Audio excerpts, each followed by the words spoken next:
마태복음 16장 18절입니다. 자, 같이 읽겠습니다.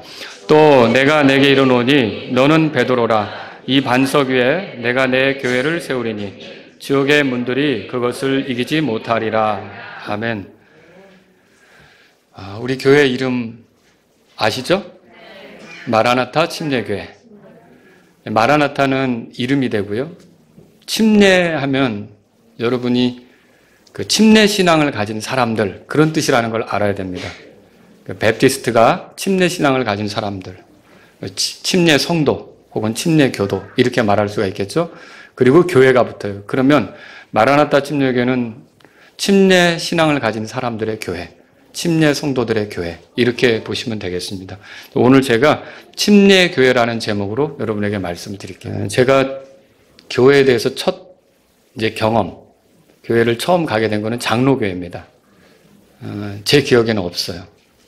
어머니에게 이끌려서 교회를 갔으니까.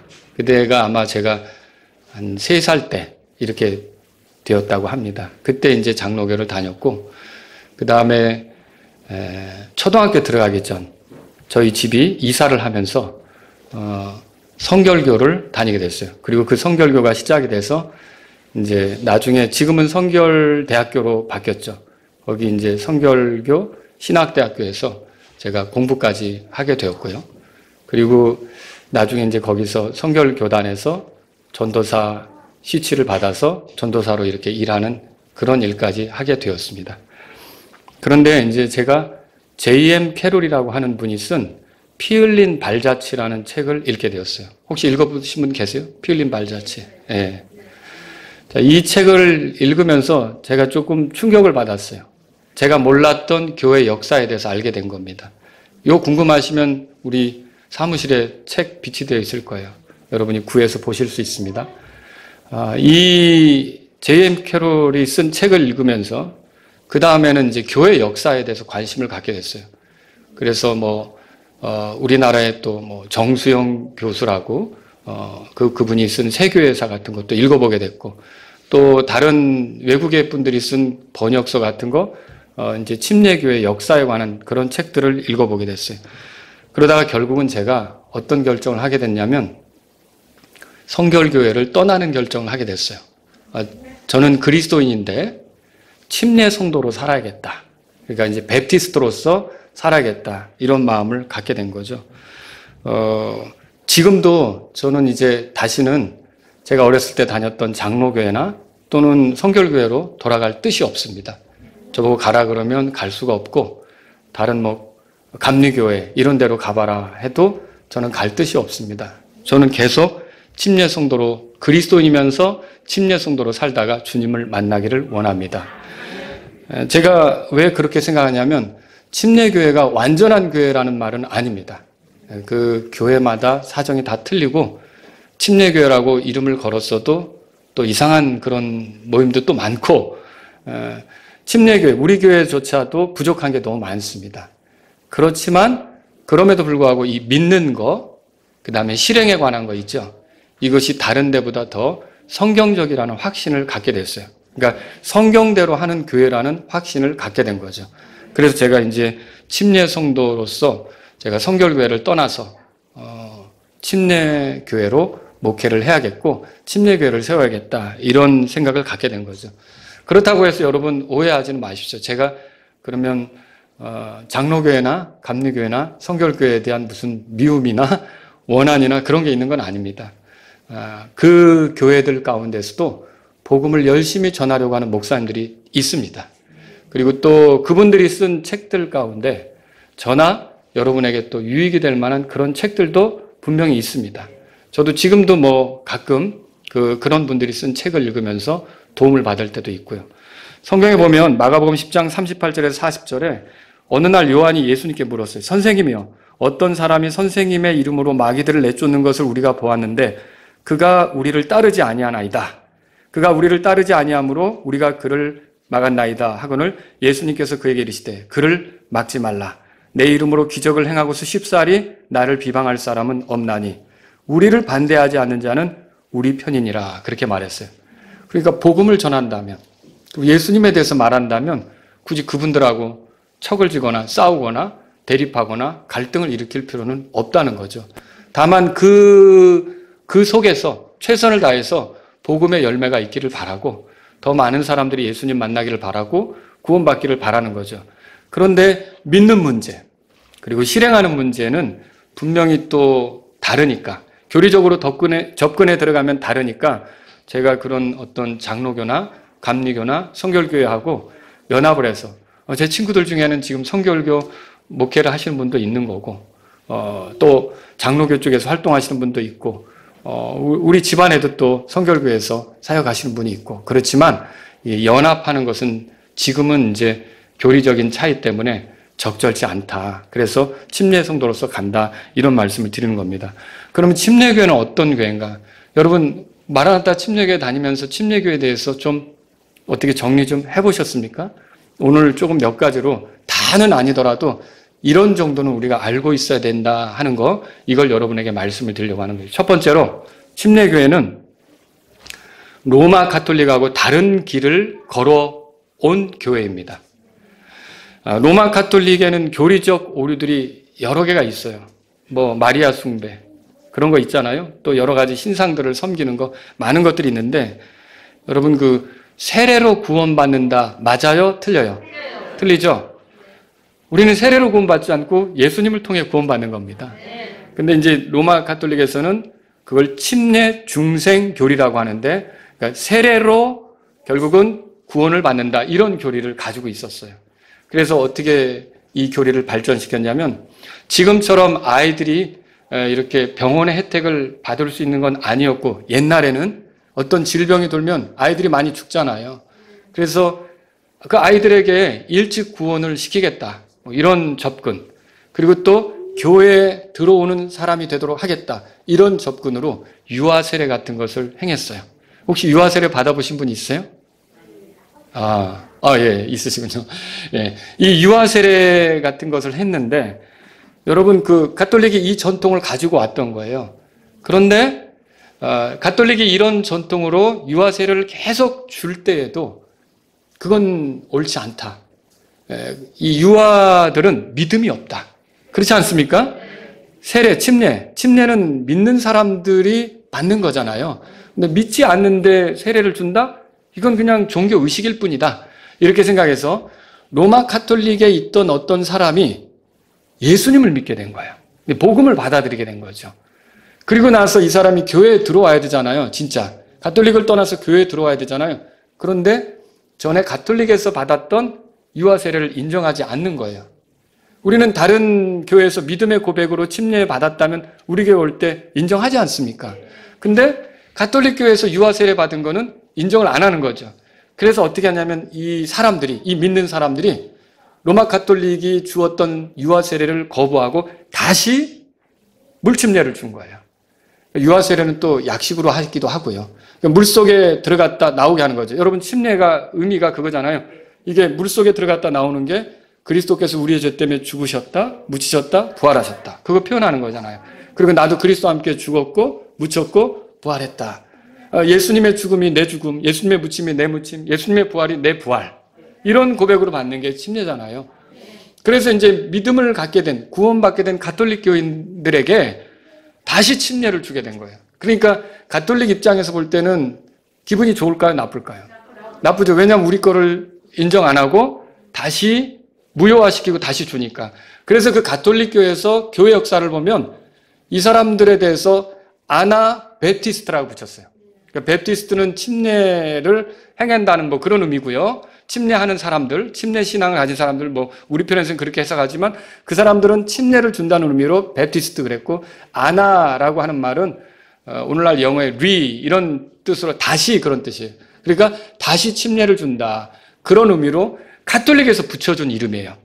가톨릭에서 붙여준 이름으로 교회 역사 가운데 그런 사람들을 재세례파 혹은 재침례파 이렇게 불려지게 됐어요. 그러니까 가톨릭이 313년 밀라노 칙령을 통해서 그 콘스탄틴이 기독교를 믿어도 되는 걸로 공인한 뒤에 가톨릭이 득세하면서 결국은 이제 정치 세력과 결탁해서 큰 세력을 잃어갈 때 여기에 동조하지 않는 그 성경대로 하려고 하는 무리가 따로 있었다는 거죠. 그 무리가 사실은 침례 성도들의 어떤 사도 바울부터 이어진, 가톨릭으로 빠지지 않고 사도 바울부터 이어진, 그러니까 사도들로부터 이어진 그런 침례 교회라고 할 수가 있는 거죠. 그렇게 볼 때 이 침례 교회는 로마 가톨릭하고 상관이 있어요, 없어요? 예, 상관이 없는 다른 길을 간 사람들이죠. 이 사람들은 역사적으로 교회사를 이렇게 뒤져보니까 여러 이름으로 불렸어요. 예를 들면 카타리파는 이제 아주 순수한 무리, 그런 뜻이고요. 보고밀, 바울파, 알비파, 왈도파, 아놀도파, 이런 식의 다양한 이름으로 지역에 따라 혹은 중심이 된 사람에 따라 이런 식으로 이렇게 불려졌었다는 것이죠. 그런 사람들이 있었던 거예요. 그래서 여러분이 침례 교회는 로마 가톨릭하고 다른 길을 갔던 교회다. 이걸 알아야 돼요. 첫 번째로. 두 번째로 드리려고 하는 말씀은, 그래서 침례 교회는 개신교회가 아닙니다. 이것도 알아야 돼요. 개신교는 언제 시작이 됐죠? 1517년에 루터가 종교개혁을 일으켰잖아요. 10월 달에 종교개혁을 일으켰는데 그게 어떻게 보면 시작점이었죠. 그렇게 해서 유럽에 가톨릭에 저항하는 여러 그 지방마다 다시 이렇게 예수님에 대해서 새롭게 인식하고 믿게 되는 그런 무리들이 생기게 된 거예요. 그러니까 그러면서 1500년대에 예를 들어 1534년에 영국 성공회가 나오고, 그 다음에 좀 더 흘러가서 장로교회도 나오고, 이런 식으로 우리가 지금 개신교회의 대표라고 알려지는 장로교회 있죠? 그런 게 그때 다 나오는 거죠. 그때 다 시작이 된 거예요. 그러면 여러분, 개신교회가 지금부터 역사가 어떻게 되는 거예요? 몇 년 동안 된 거예요? 약 500년 정도 이렇게 된 거죠. 그러면 개신교회가 아니면 기독교회가 아니다. 이게 맞아요, 틀려요? 왜 그럴까요? 만약에 그렇게 된다면 교회 역사는 500년이 되는 거예요. 개신교가 시작이라면 교회 역사는 500년이 되는 거죠. 왜냐하면 개신교는 이게 1517년에 말하자면 시작이 된 셈이니까. 그러면 그건 문제가 되죠. 오늘 성경 말씀에 마태복음 16장 18절에 그랬어요. 예수님이 내가 내게 이르노니 너는 베드로라. 이 반석 위에 내가 내 교회를 세우리니. 뭐라고 돼 있죠? 지옥의 문들이 그것을 이기지 못하랴. 이 말은 항상 교회가 주님에 의해서 존재하고 주님이 지키시고 주님이 교회가 유지되도록 그렇게 허락하신다는 뜻이에요. 그런데 만약에 개신교회가 시작이라면 그 전에는 교회가 없었다는 것인가? 이제 그런 문제에 빠지게 되는 거죠. 그래서 여러분과 제가 알아야 될 게 침례교회는 개신교가 아닌데요. 그러면 개신교는 어떻게 해서 시작됐습니까? 개신교는. 자, 이 개신교가 시작된 걸 잘 보세요. 개신교를 다른 말로 신교라 그래요. 그럼 새로운 교회죠, 말하자면. 그럼 구교가 있을 거 아닙니까? 그럼 구교는 뭐죠? 가톨릭이에요. 그러니까 이 개신교는 어떻게 보면 가톨릭에서 나온 거예요. 그럼 왜 가톨릭에서 나왔을까요? 가톨릭이 순수한 모습, 성경대로 하는 모습이 있었다면 나올 필요는 없었어요. 근데 중세 암흑시대라고 들어보셨죠? 이 교황권이 강화되면서 이제 로마 제국, 서로마 제국이 무너지고, 그리고 나서 이제 서로마 제국이 무너지니까 로마에 있는 감독의 힘이 세지면서 교황권을 형성하게 됐거든요. 그 교회 수장이 황제 같은 역할을 했던 거예요. 그래서 교회 역사를 읽어보면 왕이라도 이 교회 수장이 그를 파문시킬 수도 있었어요. 폐위시킬 수도 있었다니까요. 쉽게 말하면, 오늘날로 말하면 목사가 대통령을 그만두게 할 수도 있는 그런 거죠. 상상이나 가겠어요? 그렇게 이 교황권이 어마어마하게 힘을 갖고 오던 그 시절, 1500년대까지 약 1000년 동안을 중세 암흑시대라고 합니다. 말입니다. 그럼 이때는 무슨 일이 일어났냐? 교리적으로도 부패했고요. 우상숭배 가득했고요. 그 다음에 또 그런 게 있죠. 이제 마리아에 대한 숭배도 있고요. 그 다음에 성직매매도 있어요. 그 다음에 교황들의 부패. 이런 말로 다 할 수 없는. 그 다음에 종교재판 같은 것도 있어요. 그러니까 자기들의 그 신앙에 동조하지 않으면, 여러분 이건 이상한 거예요. 종교 중에 내 신앙하고 안 맞는다고 그래서 다른 신앙을 학대하려고 하는 신앙은 다 문제가 있는 거예요.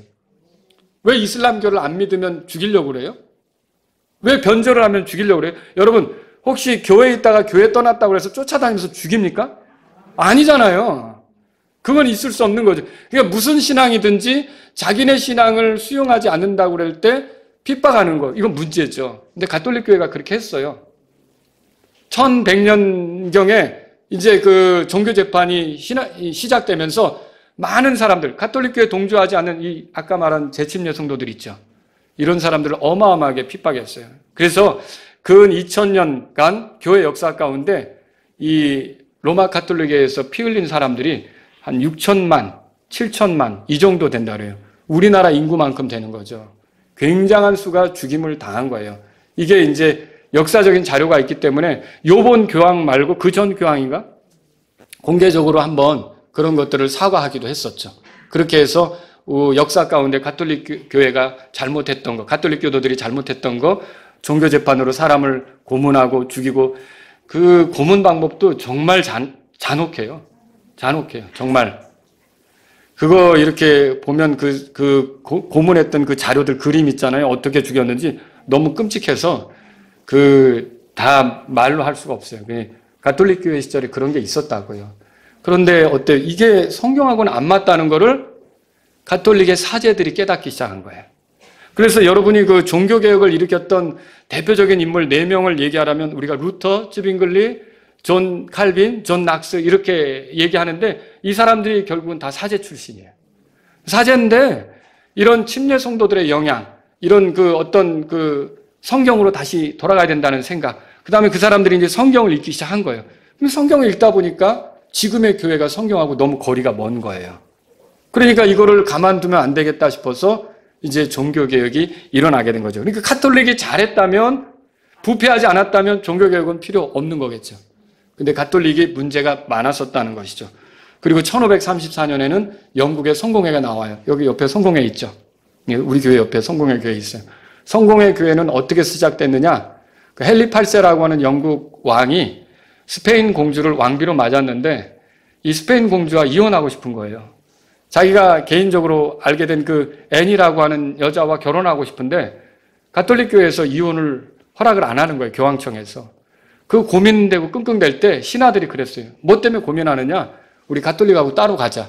그래서 생긴 게 영국 성공회예요. 이제 가톨릭의 어떤 영향을 받지 않고 우리가 독자적으로 하겠다. 그래서 영국 국교회가 된 거예요. 그게 잉글리칸 처치라고 그러잖아요. 영국 국교회가 됐는데 그러면서 이렇게 분리되어 나올 때는 그런 어떤 정치적인 이해관계로 교회가 분리되어서 나왔기 때문에 교리적으로는 가톨릭 교회를 따라갈 수밖에 없는 거죠.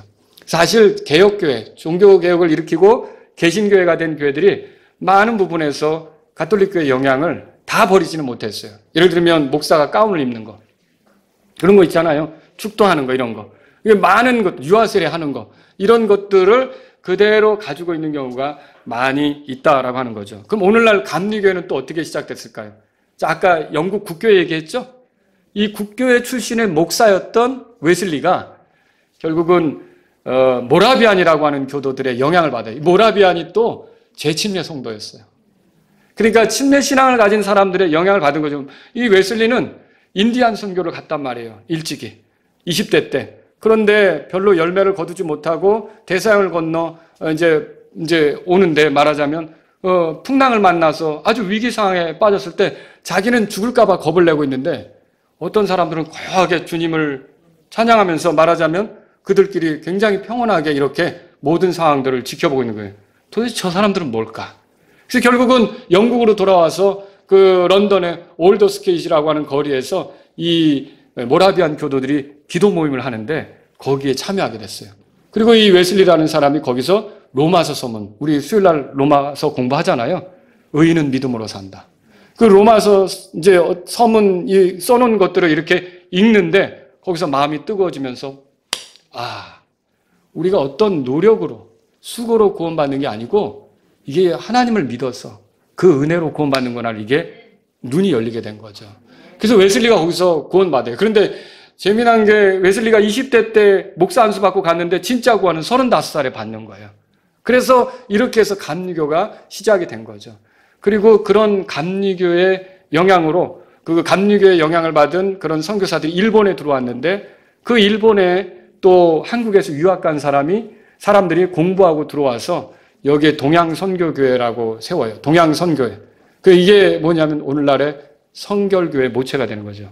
성결교회는 어떤 신앙을 가지고 있냐면 칼빈주의가 아니라 웨슬리안 알미니우스주의를 따르고 있어요. 그러니까 웨슬리에게 영향을 받은 거죠. 감리교의 영향을 받은 게 어떻게 보면 성결교회다. 그렇게 할 수 있는 거죠. 다 이렇게 이제 개신교회들이 이런 식으로 형성이 되어진다라고 하는 거예요. 그러니까 개신교회가 가톨릭이 부패하지 않았더라면 뭐 있을 수도 없었겠죠. 근데 너무 심하게 부패했기 때문에 가톨릭 때문에 결국은 부패한 가톨릭 때문에 종교개혁이 일어났고 그 이후로 개신교회가 생겼다는 거예요. 그러면 보세요. 침례교회는 이런 개신교 그룹 중에 하나입니까? 그 전부터 있었던 겁니까? 그 전부터 있었죠. 왜냐하면 로마 가톨릭이 부패할 때에도 아예 그들과 같이 하지 않았던 교회가 침례교회라고 그랬잖아요. 그래서 이런 침례교회가 다른 입장에 있다는 걸 알아야 돼요. 그럼 세 번째로요. 침례교회는 또 개신교회로부터 핍박을 받았어요. 이것도 알아야 되겠습니다. 자, 침례 성도들이 이렇게 이름, 그 다음에 사는 분포에 따라 다양하게 불려지는데 이 사람들이 그 핍박을 피해서 들어갔던 곳이 어디냐면 유럽의 알프스 산맥, 들어보시죠? 알프스 산맥? 네, 그쪽으로 많이 들어갔죠. 이제 그리로 들어간 거는 산속에서 그들끼리 모여서 신앙생활 하기 위해서. 근데 그 당시에 이 침례 성도들은 대단한 게 뭐냐면 자녀들에게 글 읽는 법을 가르쳤어요. 그러니까 이 유럽에서 사람들이 글 모르는 사람들이 되게 많은 시절인데 그럼에도 불구하고 계속 성경을 읽도록. 그러니까 글을 가르친 이유가 성경을 읽으라고. 성경을 읽으라고. 그래서 침례 성도들은 계속 이렇게 성경 읽기를 자녀들에게 시키면서 믿음을 전수하면서 이렇게 왔었던 거고요. 이런 사람들이 결국은 이제 동유럽으로 또 이동하기도 하고요. 그리고 어디로까지 가느냐면 이제 나중에 모라비아 지방으로도 가죠. 그래서 아까 모라비안의 형제단, 모라비안이 거기 있는 사람들이 침례 성도라고 말씀을 드렸잖아요. 그런 영향을 주게 된다는 거죠. 그런데 이런 때에 보세요. 이 침례교회가 어떻게 되느냐면, 가톨릭의 세력이 결국 약화되는 건데, 왜냐하면 여러 장로교회, 스위스 장로교회, 스코틀랜드 장로교회, 루터교회, 영국 성공회에 막 나오잖아요. 그러니까 이렇게 교회들이 나오면서 가톨릭의 힘이 약화되자 이제 침례 성도들이 숨어 지낼 필요가 없는 거죠. 그러니까 이제 공개적으로 이렇게 나와서 자기들도 표현하고 자기들의 신앙을 이렇게 드러내려고 하는데 그때 충돌하게 된 게 개신교예요. 그래서 개신교와 충돌해서 결국은 많은 사람들이 죽고 많은 사람들이 핍박을 받죠. 1526년 교회 역사 가운데 보면 스위스에서는 어떤 사람이 다른 사람에게 침례를 주거나 혹은 침례에 순종할 경우 그들은 무자비하게 수장당해야 했다라고 전해지고요. 많은 침례교회 사역자들이 그때 수장당했습니다. 이런 핍박을 피해 많은 수가 모라비아로 갔습니다. 그들이 모라비안이라 불리게 되지만 훗날 다시 그들을 추방하기 위한 법률이 통과되면서 그들은 헝가리 아시죠? 그 다음에 폴란드, 트랜실바니아, 오늘의 루마니아 중부죠. 왈라키아, 오늘의 루마니아 남부 이런 쪽으로 피해서 자꾸 도망가게 됐던 거죠. 그래서 이제 침례교회가 이렇게 퍼져가게 된 거예요. 그리고 이 침례교회가 좀 자유롭게 활발하게 일어난 곳은 어디냐? 유럽에서는 도망 다녀야 됐고 피해 다녀야 되는데 미국에서 일어나게 된 거예요. 그래서 네 번째로 침례교회는 미국에서 더 자유롭게 세워질 수 있었다라는 점을 말씀드릴게요. 이제부터 소개하는 내용은요. 클래런스 라킨이라고 하는 사람이 쓴 왜 침례 성도인가라는 책에 소개되는 거예요. 1620년 12월 20일 영국 성공회 속에서 급진적 개혁의 꿈이 좌절된 것을 알게 된 일단의 무리가 아메리카 대륙의 플리머스 바위에 상륙하여 뉴 잉글랜드의 최초의 식민지를 건설했다. 자, 이들은 청교도라고 부른다. 여러분 들어보셨죠? 청교도. 이 사람들이 이제 메이플라워를 타고서 대서양을 횡단해서 이제 미대륙, 신대륙이죠. 거기로 들어가서 거기서 이제 개척하면서 살아가게 된 거죠. 자, 이 사람들의 특징은 뭐냐면 청교도들은요, 교회 독립성. 이런 점은 이제 독립침례교회하고 비슷해요. 교회 독립성. 그 다음에 회중 정치를 믿는 사람들이었어요. 교회 회중 정치. 근데 저와 여러분들이 독립침례교회는 회중 정치는 목회자를 세우거나 법을 만들 때는 회중 정치지만 그러나 어때요? 감독 정치가 되기도 하고 또 이렇게 어떤 대신하는 그런 정치도 이루어질 수 있는 것이 이런 침례교의 모습이거든요. 그런데 이런 모습을 이제 청교도들이 가지고 있었어요. 그리고 1631년 로저 윌리엄스라는 사람이 영국 국교의 사역자였는데 아메리카 대륙으로 이주해 보스턴에 상륙했어요. 그리고 영국 국교의 역겨움을 느껴서 이 개혁교회가 아니다. 가톨릭하고 별반 다를 바가 없다. 너무나 똑같다. 이렇게 생각해서 이제 미국에 있는 보스턴으로 옮겨갔는데 거기서 청교도들과 연합하려고 했었죠. 그런데 그 당시에 청교도 역시 국교회와 연합하고 있다는 사실을 알고 그걸 떠나요. 그리고 살렘이라는 곳에 가서 거기서 종교의 자유, 양심의 자유, 신앙의 자유에 대해서 담대하게 설교했어요. 뭐라고 설교했냐면 행정관들에게 인간의 양심을 억압할 권리가 없으며 개인의 믿음과 예배 형식들에 대해 강제할 수도 형벌을 부여할 수도 없다고 선언했어요. 행정관들이 좋아하지 않았죠. 그래서 이 사람이 추방당했어요. 그래서 1636년 1월에 추방당한 그가 아메리카 원주민들과 친분을 갖게 되었고 1639년에 어떤 경례로 이 사람이 이제 침례를 받게 돼요. 그리고 침례를 받으면서 자기가 다른 사람에게 침례를 주기 시작해요. 그래서 이 사람에 의해서 최초로 미국의 침례교회가 시작이 되는 거예요. 자, 로저 윌리엄스. 이 사람입니다. 자, 그런데 로마 가톨릭, 개신교회, 심지어 청교도까지 자기들의 믿음과 일치하지 않으면 이렇게 핍박하는 그런 행태를 보였지만 침례 성도들은 자기들의 믿음과 다르더라도 여러분 침례 성도들이 믿는 것 중에 하나가 개인 양심의 자유예요. 다른 사람의 믿음을 억압할 수 없잖아요. 강제로 믿으라고 할 수 없잖아요. 그렇죠? 그렇기 때문에 이 사람들은 그런 어떤 자기들과 같이 하지 않는다고 해서 싸우려고 하거나 뭐 굴복시키려고 하거나 그러지는 않았다는 거죠. 자, 그래서 결국은 국가가 교회를 간섭하는 것도 싫어했고 국가와 교회는 분리돼야 된다고 믿었던 것이 침례 성도들이란 말이죠.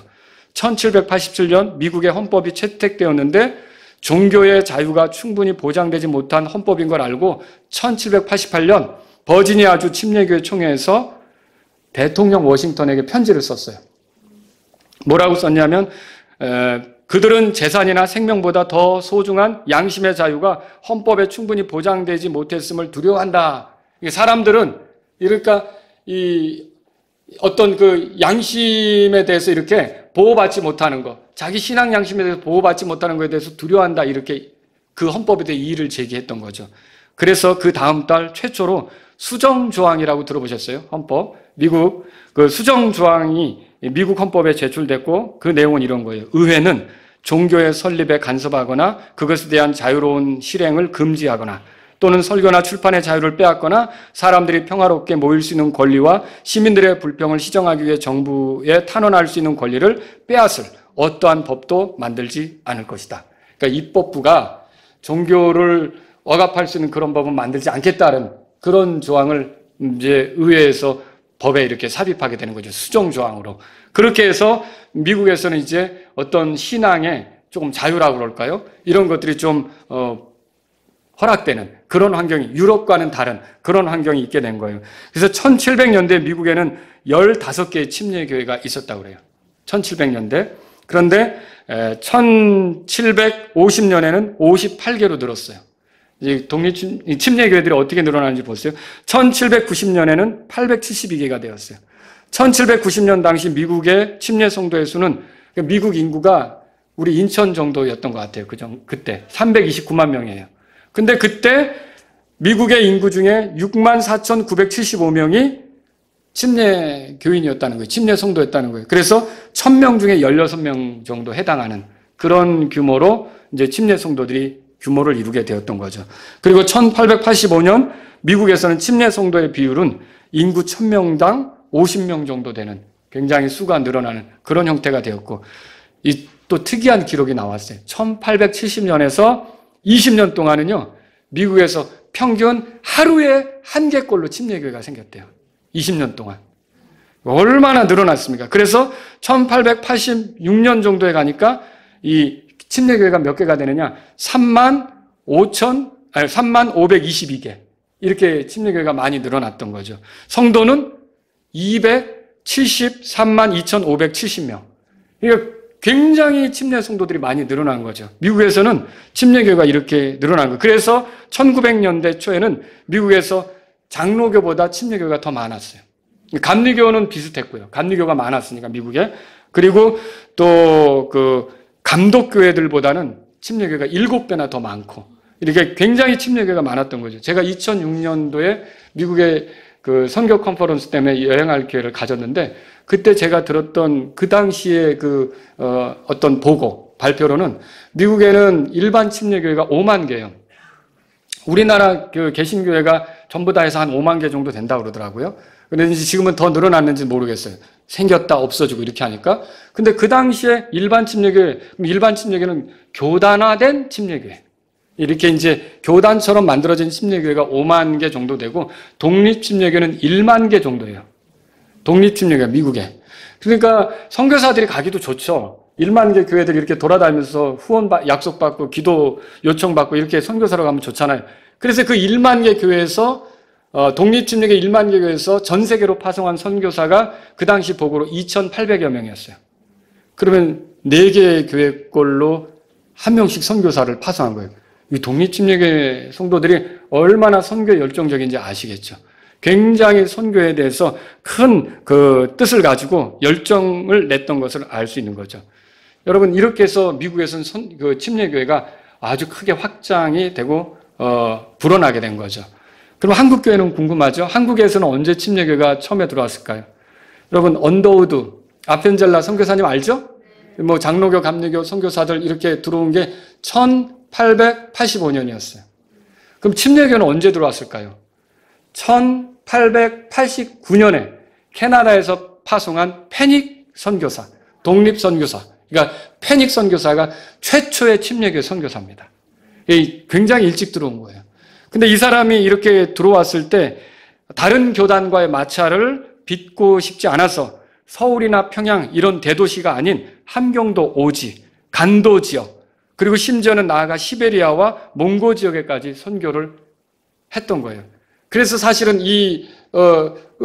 침례교 선교사가 그렇게 일찍 들어왔으면서 한반도에서 왜 침례교회가 이렇게 어떻게 보면 규모가 약한가?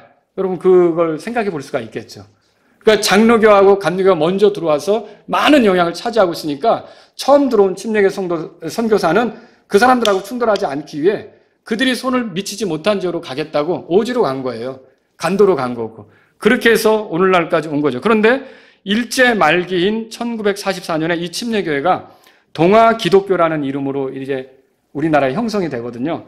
그런데 이때 일제의 비협조적이고 재림설을 강조한다는 이유로 일본에 의해서 강제 해체가 돼버려요.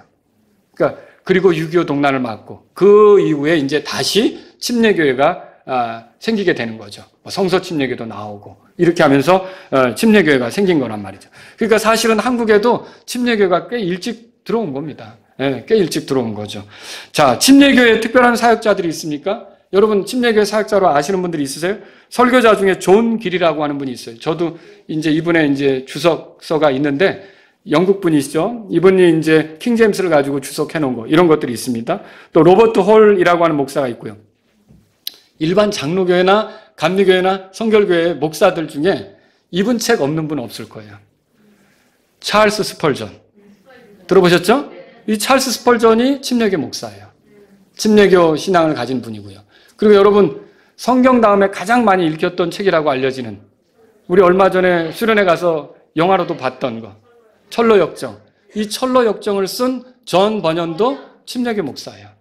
여러분 이런 분들이 있다는 거죠. 그리고 근대 선교사의 아버지라고 알려진 그 한 분이 있어요. 뭐 이분이 누구냐면 인도로 선교 간 윌리엄 캐리라고 들어보셨어요? 자, 이 사람이 시작이 돼서 영국에서부터 이제 세계 선교가 확산이 되는 거예요. 바로 윌리엄 캐리가 침례교 성도란 말이죠. 침례 성도란 말이죠. 또 여러분 미얀마에서 성경 번역을 하면서 사역했던 결국은 거기서 이제 죽음을 맞이하게 되는데 아도니람 저드슨이라고 들어보셨어요? 이런 사람도 침례 성도라는 거죠. 그러니까 침례교인들이 여기저기 흩어져서 많은 일을 했던 거예요. 그 다음에 조셉 휴즈라고 하는 사람은 영국 및 외국 성경 공회를 맡아서 성경 번역에 굉장히 지대한 영향을 끼쳤던 사람이죠. 이런 사람들이 이렇게 침례교에서 활동했었다는 거죠. 그럼 침례교회는 뭘 가르치는가? 교리적으로 여러분 한번 들어보세요. 이게 침례교회 보편적인 신조 내용이에요. 들어보세요. 우리는 한 분 참되시고 살아계신 하나님, 하늘과 땅을 창조하시고 최고의 통치하신 그분을 믿습니다. 아버지와 아들과 성령님 세 인격이 계시며 이 세 분은 하나님의 완전하심에 있어 동등하시고 각각 개별적으로 역할을 수행하시나 조화를 이루시는 사역을 하시는 삼위일체 하나님이심을 믿습니다. 사람은 거룩하게 창조되었지만 자발적인 범법에 의해서 타락했고 모든 인류는 강요에 의해서가 아닌 선택에 의한 결과로 지금 죄인들이며 어떤 변명이나 이유 없이 영원한 사망의 저주에 처해 있습니다. 죄인들의 구원은 전적으로 하나님의 아들의 중재적 사역을 통한 은혜에 속합니다. 여러분 이거 다 동의하십니까? 여러분 같은 믿음이세요? 이런 신앙을 가진 거죠. 이 구원은 회개와 믿음이라는 조건 하에 이루어지며 이 땅의 가장 흉악한 죄인이라 할지라도 그의 구원을 막을 어떤 것도 존재하지 않으나 본인 스스로 본성적으로 타락하여 복음에 대해 자발적으로 거절한다면 구원받을 수 없습니다. 죄인이 구원하는 믿음을 가지는 순간 그는 의롭게 됩니다. 이 칭의는 죄에 대한 용서뿐만 아니라 그리스도의 의를 넘겨받음으로써 유죄로부터 해방되는 것입니다. 여러분 그 죄의 전가, 의의 전가, 우리 이거 믿죠? 이게 그리스도와 우리 사이에 있는 그런 것을 우리가 믿는단 말이죠. 그런 걸 얘기하는 거죠. 또 이 칭의는 믿음의 완전한 확신으로 이끌며 중생 또는 거듭남은 구원하는 믿음과 칭의와 동시에 일어나고 마음의 거룩한 성향을 주게 됩니다. 성화는 은혜 안에서 자라는 것인데 중생함으로써 시작이 되고 성령님에 의해 점진적으로 수행되다가 죽을 때 완성됩니다. 진정한 신자들은 구원에 이르는 믿음을 통하여 하나님의 권능에 의해 보호되어 끝까지 보존될 것입니다. 여러분 구원의 안전보장 믿으십니까? 이게 제가 성결교회를 떠나야 했던 이유 중에 하나가 이거였어요. 제가 뭐 조직시나 강의를 듣든지 아니면 그 어떤 분이 와서 부흥회 집회를 하든지 우리가 구원을 받았지만 제대로 잘 살지 못하면 구원을 잃어버릴 수 있다는 얘기를 들었을 때 엄청나게 혼란스러웠어요. 많이 힘들었어요. 막 그냥 조금 잘할 때는 천국 갈 수 있는 것처럼 이렇게 마음이 기쁘고 내가 못할 때가 있지 않습니까? 내 자신이.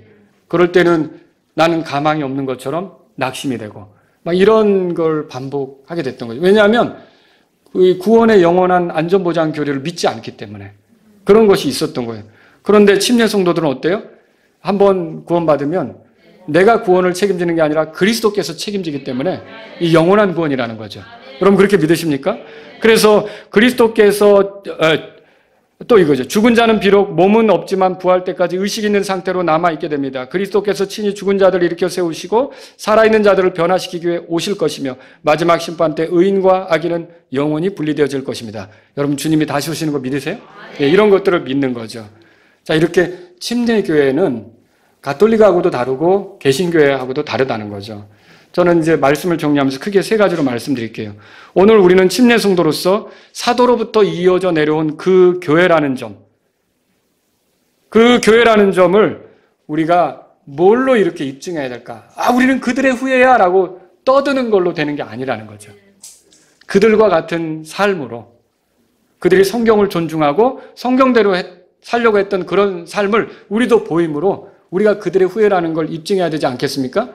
여러분 그 유대인들이 우리는 아브라함의 후손이야, 아브라함의 자손이야 라고 자랑했지만 예수님에게는 야단 맞았어요. 아브라함의 후손이면 아브라함의 행위를 해야 될 거 아니냐. 아브라함은 이런 식으로 하지 않았다. 여러분 그거 읽어보신 적 있잖아요. 우리가 침례 성도라 가면서 침례 성도의 삶을 살지 않는다 그러면 결국 우리가 자랑하는 건 말뿐인 게 되는 거죠. 여러분 우리 주변의 사람들에게 침례 성도가 이게 더 성경적이라는 걸 뭘로 입증하겠어요? 우리가 성경대로 사는 삶, 하나님 말씀을 배운 대로 사는 삶, 이런 것으로 드러낼 수 있는 거 아닙니까? 저와 여러분이 이제 마라나타 침례교회에서 16년 이렇게 같이 보낸 분도 있고 나중에 온 분도 있지만 이 교회를 통해 같이 신앙생활을 해가면서 결국은 믿음이 자라서 이렇게 침례 신앙을 가진 사람으로 드러나야 된다는 거죠. 그걸 알아야 되겠습니다. 오늘 우리는 침례 성도로서 개혁교회들, 개신교회들과 구분됩니다. 침례 성도들은 개신교도와 역사적으로도 달라요. 다른 줄기라 그랬잖아요. 개신교회들은 가톨릭에서부터 나온 거고 우리는 가톨릭과 같은 시절에 있었지만 동조하지 않은 사람들이 이 침례 성도라고 말씀드렸잖아요. 그리고 교리적으로도 달라요. 침례교회의 시작은 개신교회들처럼 종교개혁이 아니에요. 예수님 때부터입니다. 침례교회는 개신교회처럼 로마 가톨릭으로부터 나오지 않았어요. 개신교회가 존재하기 전부터 로마 가톨릭과 다른 길을 걸었습니다. 그래서 로마 가톨릭으로부터 많은 미움을 당한 거고요. 그러나 그렇다고 해서 여러분이 개신교회들을 미워하거나 그 앞에 가서 방해 공작을 하거나 여러분 그렇게 하면 안 됩니다. 거기서 또 복음을 잘 전하는 사람이 나와서 좋은 열매 있기를 여러분 바라셔야죠. 한 사람이라도 구원받아야 되죠. 그렇죠? 여러분과 저는요, 이렇게 주님을 위해 사는 사람들이 있다 그러면 기도해 주시고 또 옳게 복음의 열매가 나타나도록 같이 지켜봐 주시고 이런 것도 필요하다는 거죠. 오늘 우리는 침례 성도로서 하나의 지역교회를 떠나 다른 교회로 옮겨갈 때 여러분과 저는 이제 답이 나왔습니다. 우리가 옮겨가야 될 때는 성경적인 침례교회를 찾아가야 됩니다. 이게 좀 애석한 게 침례라는 말을 붙였는데 좀 이상한 데도 있어요. 이제 구원파도 침례라는 말을 쓰고 있고요. 그 다음에 베레아 그 교회 거기도 침례라는 말을 쓰고 있고요. 이래서 침례교회가 많은 오해를 받는 것 같아요. 그런데 여러분과 저는 성경적으로 바른 침례교회를 찾아가려고 하셔야 돼요. 로마서 16장 보세요. 로마서 16장. 교회를 떠날 때 여러분이 배운 대로 하려고 하셔야 돼요. 여기를 떠나서 결국은 교회를 선정하는데 여기서 배운 대로 하지 않고 여러분이 엉뚱하게 간다면 그거는 크게 잘못하는 것이 되죠. 로마서 16장 거기 보세요. 17절에 우리 같이 읽겠습니다. 17절 읽겠습니다. 형제들아 이제 내가 너희에게 간청하노니 너희가 배운 교리에 역행하여 분쟁을 일으키거나 실족하게 하는 자들을 주목하고 그들을 피하라. 배운 교리에 역행하는 것은 옳지 않다는 거예요. 우리가 배웠으면 배운 대로 가야지요. 여러분이 마라나타 침례교회에서 신앙생활 하다가 이사를 가야 되는 문제, 어떤 직장을 구하는 문제로 여기를 떠날 수도 있잖아요. 그럼 여러분이 떠날 때는 어디로 가야 돼요? 여러분과 저는 침례교회를 찾아가야 되는 거예요. 침례신앙을 유지할 수 있는 교회로 가야 되는 거죠. 그게 물론 여러분이 가족 간에 내가 시골에 갔더니 우리 집안에 누가 어느 교회를 다니더라, 침례교회는 아니지만 그럴 때 여러분이 특별히 초대되어서 여러분이 갈 수도 있겠지만 여러분이 교회를 아예 그런 적을 두고 그렇게 살아가는 건 아니라는 거죠. 여러분이 우리가 침례 신앙을 가졌으면 사실은 우리의 신앙을 잃어버리지 않도록 하기 위해서 교회를 찾을 때에도 침례 신앙을 가진 교회로 가야 된다는 거예요. 이거를 기억하셔야 되는 거예요. 그래서 마태복음 18장 17절에 이런 말이 있잖아요. 그가 교회의 말 듣기를 무시하거든 너는 그를 이교도나 세리같이 여기라. 이교도나 세리같이 여기라 그렇게 했어요. 교회 말 듣기를. 결국은 이교도나 세리같이 여긴다는 말은 뭐예요? 유대인들은 이교도나 세리하고 음식을 안 먹어요. 음식을 안 먹는다는 건 교제를 안 한다는 거예요. 그럼 뭐예요? 이렇게 교회의 말을 무시해서 간 사람은 교제할 수가 없게 된다는 거죠. 그러니까 침례 성도들은 결국은 침례교회로 가서 또 서로 교제가 되는 거예요. 제가 얼마 전에 목포 말씀 침례에 갔더니 우리 이동영 형제님 가정이 거기 다 계시더라고요. 얼마나 반가운지. 그리고 교제가 되는 거잖아요. 교회를 떠날 때는 이렇게 침례 신앙을 가진 교회로 여러분이 가셔야 된다라고 하는 거죠. 이게 우리 협약에도 나와요. 우리 협약에 뭐라고 써 있습니까? 끝으로 우리가 멀리 타 지역으로 이주할 경우 가능한 한 속히 본교의 협약 정신과 하나님의 말씀의 원칙을 이어갈 수 있는 다른 교회와 연합할 것을 약속한다. 본교의 협약 정신, 이런 신앙 교리에 맞는 그런 교회를 찾아갈 거다라고 하는 거죠. 그래서 저는요, 침례교회, 만약에 제가 교회를 떠나게 된다면, 이게 만약에 평범한 이제 목회를 안 하고 교회를 옮겨야 된다면 저는 침례교회를 또 찾아갈 거라는 거죠. 침례교회를. 저는 성경보다 전통과 관습을 중요하게 여기는 모임으로 갈 수가 없어요. 그리고 들어보세요. 구원받지도 않은 사람을 교회에 왔는데 그 모임에 받아들이면서 어떤 직분을 주고 성가대원을 맡기고 이런 교회 갈 수 없어요. 성경적인 침례가 아닌 세례를 주면서 주님의 명령을 희석시키는 교회, 저는 갈 수 없어요. 남자가 아닌 여자들에게 직분을 주면서 이렇게 저렇게 주님의 명령을 희석시키는 그런 교회 저는 갈 수가 없어요. 구원도 확인하지 않고 일부터 시키는 그런 교회 저는 갈 수가 없어요. 하나님의 말씀 보존을 믿지 않으면서 변개된 성경을 사용해도 아무렇지도 않은 그런 교회 저는 갈 수가 없어요. 또 뜻모를 소리로 기도하면서 그걸 해야 마치 영적으로 업그레이드 된 것처럼 막 조장하는 그런 교회 저는 갈 수가 없는 거예요. 또 사도신경을 암송하면서 마치 그것을 암송하지 않으면 큰 문제가 되는 것처럼 사도신경도 결국 로마 가톨릭의 작품이거든요. 그걸 암송하지 않으면 큰 잘못이라도 하는 것처럼 생각하는 모임에 저는 갈 수가 없어요. 축도를 하면서 이 축도로 마치 복이 목사님을 통해 무슨 자판기처럼 나가는 것처럼 이렇게 생각하는 게 저는 갈 수가 없어요. 저는 기복신앙을 가르치는 모임, 그래서 예수님 믿는 것이 어떤 현세적인 복을 받아야 된다고 그렇게 가르치는 교회 갈 수가 없는 거예요. 일천번제를 하면서 매일마다 얼마씩 들여가지고 첫날을 채우면 기도가 응답된다고 가르치는 교회 저는 갈 수가 없는 거예요. 목사만 제사장인 것처럼 가르치는 그런 교회도 갈 수가 없는 거예요. 저는 성경적으로 바르게 가르치는 침례교회를 찾아가고 싶다는 거죠. 여러분은 어떻습니까? 이 침례교회를 신실하게 섬기다가 만약에 하나님의 뜻이 있어서 옮겨야 된다면 여러분도 침례교회를 찾아가시겠습니까? 계속해서 침례신앙을 지켜가는 저와 여러분들이 될 수 있기를 바랍니다. 다 같이 일어서시겠습니다. 오늘 이 말씀을 들으신 여러분 가운데 하나님 아버지 저를 침례교회로 인도해 주신 것을 감사드립니다. 이런 분이 있습니까? 제가 이 교회를 통해 말씀으로 양육되어서 성경대로 신앙생활하는 사람이 되기를 원합니다. 이런 분이 있으십니까? 이 시간 주님 앞에 나아가십시오. 주님, 제가 우리 주변에 올바른 신앙에 이렇게 들어오지 못한 사람들에게 좋은 본을 보여서 뭐가 올바른 신앙인지를 보여주기를 원합니다. 이런 분이 있습니까? 그런 분이 있다면 이 시간 기도하십시오. 주님, 제가 만일 교회를 떠나야 된다면 제가 침례신앙을 가진 모임으로 갈 수 있게 되기를 원합니다. 그러나 그 전까지 여기서 침례신앙을 지켜가는 그런 사람이 되기를 원합니다. 이런 분이 있다면 기도하십시오.